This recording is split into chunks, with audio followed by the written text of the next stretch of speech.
दोस्तों, क्या आपको पता है कि जब रामायण शुरू हुआ था तब किसी को उम्मीद नहीं थी कि यह इतना अधिक लोकप्रिय साबित होगा। और जब दूरदर्शन पर इसका प्रसारण हुआ तो इसने नए रिकॉर्ड्स कायम किए। कोरोना काल में भी जब रामायण को टीवी पर दिखाया गया था तो भी इसने नए रिकॉर्ड्स कायम किए थे और लोगों ने खूब पसंद किया था।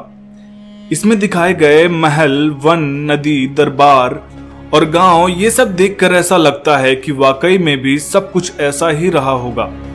रामानंद सागर ने रामायण के दृश्यों को इतनी खूबसूरती के साथ फिल्माया कि हमें ये बिल्कुल भी एहसास नहीं होता।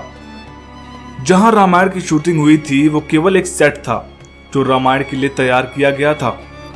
आज से करीब 45 साल पहले जिस रामायण को रामानंद सागर ने बनाया था उसका जादू आज भी बरकरार है। रामायण को फिल्माने के लिए एक ऐसी जगह की जरूरत थी जहां वन, नदी, खाली मैदान, पहाड़ और समुद्र तट एक साथ हों, ताकि अलग अलग दृश्यों को फिल्माने के लिए ज्यादा दिक्कत ना हो। बहुत सी जगह तलाशने के बाद आखिरकार एक ऐसी जगह मिल ही गई जहां इस पवित्र कथा को फिल्माया जाए, और वो था गुजरात का एक छोटा सा शहर उमरगांव। ये शहर रामायण के लिए एक पर्याप्त स्थान था। इस शहर की आबादी भी इतनी नहीं थी कि जिस वजह से वहां मुसीबत का सामना करना पड़े। हालांकि इसके अलावा रामायण की ज्यादातर शूटिंग रामानंद सागर के बंगले सागर विला में हुई थी। जब शूटिंग बाहर होती तो वहां के थिएटर आर्टिस्ट और अन्य कलाकारों की मदद ली जाती थी।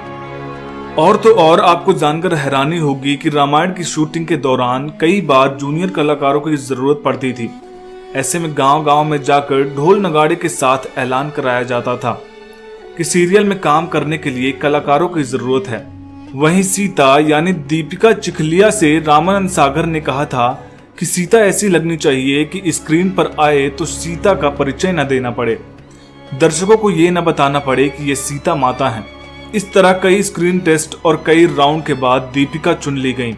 इसके पहले माता सीता के लिए जूही चावला को अप्रोच किया गया था, लेकिन उन्होंने इस रोल को करने से मना कर दिया था। दोस्तों, आपको पता है कि रामायण के प्रसारण के दौरान सड़कें सूनी हो जाती थी। घर के सभी लोग एक साथ टीवी के सामने बैठकर रामायण देखने लगते थे। बहुत से घरों में तो लोग इस दौरान अपने टीवी पर माला भी चढ़ाते थे। श्री राम का किरदार निभाने वाले अरुण गोविल और माता सीता का अभिनय करने वाली दीपिका के अनुसार लोग उन्हें भगवान राम और माता सीता के रूप में ही देखते थे। और जब भी वह किसी सार्वजनिक कार्यक्रम में जाते थे तो लोग सबसे पहले उनके पैर छूने लगते थे।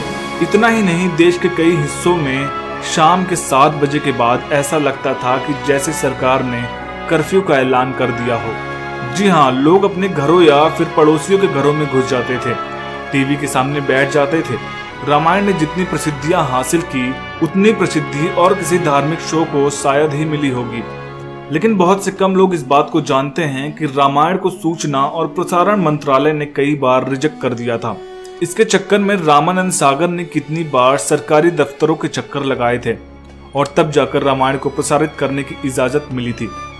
वैसे दोस्तों, आपको रामायण अब कितनी पसंद है ये बात कमेंट में जय श्री राम लिखकर बताइएगा।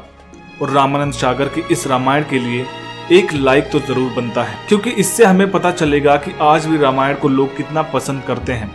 और आज की हमारी वीडियो पसंद आई हो तो चैनल को सब्सक्राइब करके बेल आइकन जरूर प्रेस करिएगा।